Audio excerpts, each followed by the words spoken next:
In episode 3, over breakfast, Wilfred is telling Alex that this is the perfect situation for them. Melanie is going to go off on a suicide mission thinking she's saving the world, and it's going to leave Leighton in charge of the train. He says this will be more fun than actually slitting his throat. They then, though, get a phone call from Snowpiercer, and they're on with Melanie, Leighton, Javi, and Ben. And they're all going through how difficult this plan is to get Melanie to this station. They're going through a stretch of track called the Neckbreaker, and it's called that for a good reason. It's going to be extremely difficult to get Snowpiercer along with Big Alice over the test track, and they're going to need to use Big Alice's booster to do so. So everybody knows how important this is, but also how risky it is. Now they need to get the equipment, and Melanie has Ruth send over her shopping list. She wants Ben to come with her to grab those supplies, but Wilfred says, no, that ain't happening, because he can't stand Ben. So Melanie says, fine, I'll do it with Alex, and Wilfred agrees to that. They then hang up, and Javi brings up the fact that Wilfred isn't just going to hand over the equipment. He's going to fight you on some of that. And then Ben points out that they actually need some parts to fix Snowpiercer. But Leighton has a plan for that. He tells Melanie, I'm going to accompany you to the border. And as Melanie, Leighton, and Ruth head to the border, Melanie thanks Ruth for helping out, but Ruth gives her a lot of attitude and walks off. And Melanie turns to Leighton and says, my advice to you is, don't lie to her. I did it, and I regret it. And I'll probably never get her back. But if you're able to keep her, she's a really good person to have on your side. They then meet at the border where Ruth has set up a phone/customs system, which Pike is pissed off at because it's going to make it really difficult to smuggle weed over. But they're standing there waiting for the door open, and when it does, Sykes walks through. And Ruth makes mention of the fact that shouldn't Kevin be doing this? But Wilfred, who is standing in Big Alice, says, yeah, Kevin's feeling sick. He might have picked up something on Snowpiercer. And as Wilfred starts looking over the list, he proves Javi's point because he starts telling her all the things on the list that she can't have, even though Melanie knows that he has enough of it. He can spare it. He's just being a dick. And as Wilfred is playing hardball, Leighton says, actually, we need more than that. We need supplies to fix Snowpiercer. And then he pulls out a cart of food and says, we're willing to trade. We'll trade you this food once a month for parts to fix Snowpiercer.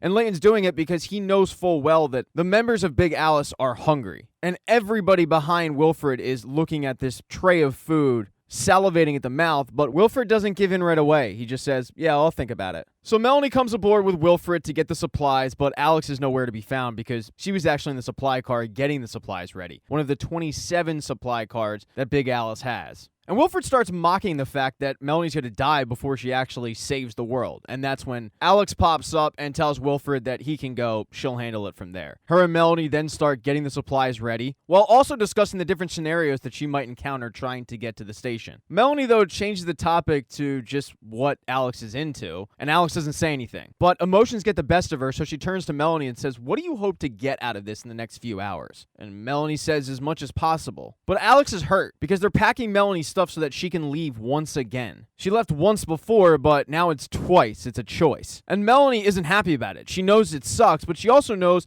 that for Alex to have any hope of a future, she has to do this. So Alex looks at her and says, all right, what do you want to know? And Melanie says everything. So Alex agrees to show Melanie where she sleeps. And they encounter another passenger on Big Alice who gives off the indication that Alex isn't supposed to be showing Melanie around, but Alex kind of tells her to get lost and mind her own business, and she shows Melanie the bunk that she sleeps in. And they start bonding over the things they like and the track and whatnot. And during this bonding experience, it's the first time that Alex refers to Melanie as Mom. Melanie also teaches Alex to feel the train because she says the train will tell you more about itself than diagnostics will.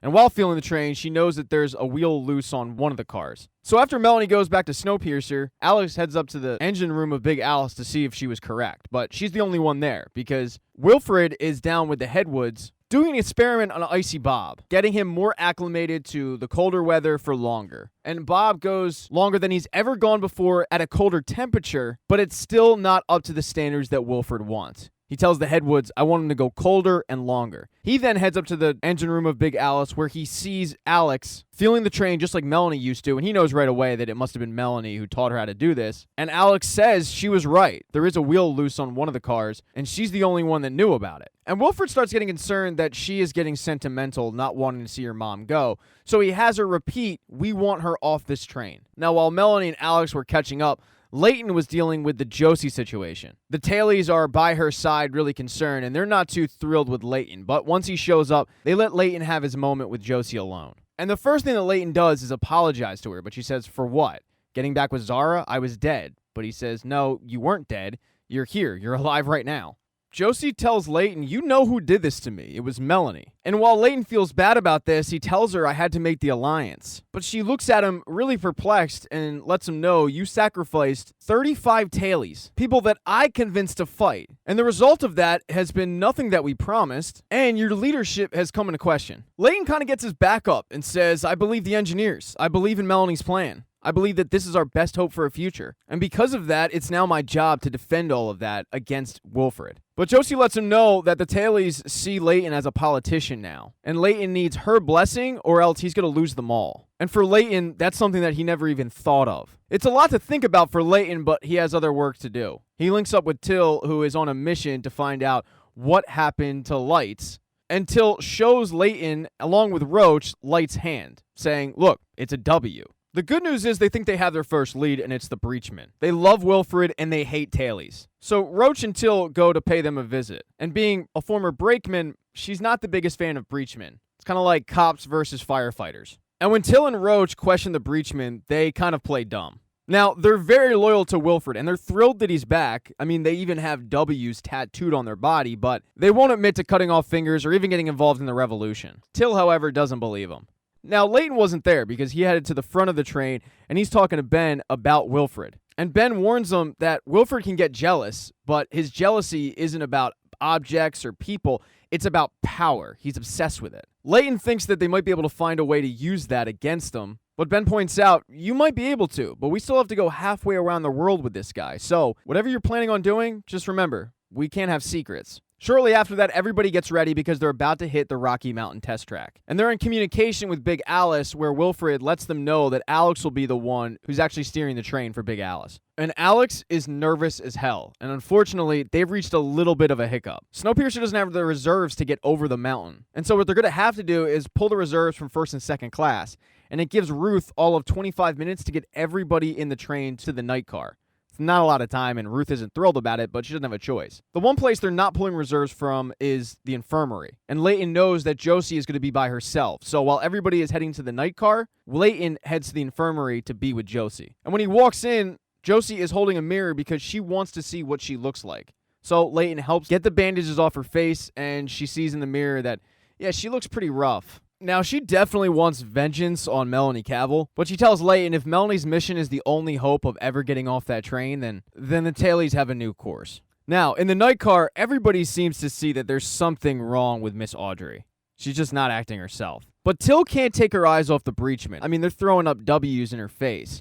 But Pastor Logan comes over to her and Roach, and she tells Logan that they were just never able to get their feet set and show everybody that they can trust in the new democratic system before Wilfred showed up. He tries to give her a St. Christopher medal, and at first she rejects it, but she ends up taking it anyway. Of course, the real action is up in the front, and Snowpiercer's velocity is dropping quicker than they thought it would. They're going to need Big Alice's boosters at an exact time, but instead of helping her, Wilfred decides to use this as a learning experience for Alex, and she is, once again, nervous as hell. Now, this is out of Melanie's hands, and Ben lets her know that she can get the job done, although what choice do they have other than to have faith in her? But this is going to require Alex to time this at the just right time to turn on the boosters. If she does it too soon, they'll derail. If she does it too late, they'll end up having to go the opposite direction, and that'll take too long. But as she's trying to figure out when to hit the button, Wilfred is next to her, in her head, trying to manipulate her to either derail Snowpiercer entirely or mocking the fact that she doesn't want to let her mom go. She ends up blocking him out and getting the job done, but you can tell that Alex is pissed. And as soon as it's done, she leaves the front of Big Alice to go meet her mom at the exit point. Melanie is also headed there, and she reminds Layton before she leaves about the mission at hand and about how the data is more important than her own life. She then heads down train to meet up with Alex, but Layton knew that Pike was listening in, so he says, yeah, you can come out now. But Layton tells him that he's going to allow him to link back up with his connection over at Big Alice, but only for weed. The one stipulation he has, though, is that Layton is going to decide what he trades for that weed, and that is fine with Pike. A short while later, Melanie arrives at the border to go to her exit point. She's standing there with Ruth, and she tells Ruth that she can trust Layton. He's a good guy. She also says that she needs somebody to look out for Alex, and she can think of nobody better to do that than Ruth. So she makes her promise that she will, and Ruth says, yeah, of course, as both women are crying. The door opens up and Melanie and Alex head to the point where Melanie is going to jump out of the train. But right before she gets to the drop-off point, Melanie tells Alex, "You know he put that pressure on you on purpose, right? When he ordered you to disconnect Snowpiercer, it's because he wanted all that death on your conscience. But just so you know, that's his cruelty. That's not yours." Alex gives her a giant hug and tells her that she actually wanted to hit the brakes. If she did so, it would have meant more time with Melanie, but Melanie whispers in her ear that that wasn't the mission. She tells Alex that there are people on Snowpiercer who will take care of her if she needs anything. And then right before she leaves, she tells Alex, "I love you." And Alex says, "I'll see you in a month, Mom." And then Melanie Cavill hops off the train and is on her own. Thanks for checking out this recap. Please consider subscribing to this channel. Like the video if you liked it. Hit thumbs down if you don't. Be nice in the comments section. Nasty comments hurt my feelings. I work hard on these. If I make a mistake, it happens. If you don't see the next video up in the end screen, it'll be up soon. Sharing is caring. Put it on your MySpace page or your away message. And check out my podcast, Scene Invaders, wherever you listen to podcasts.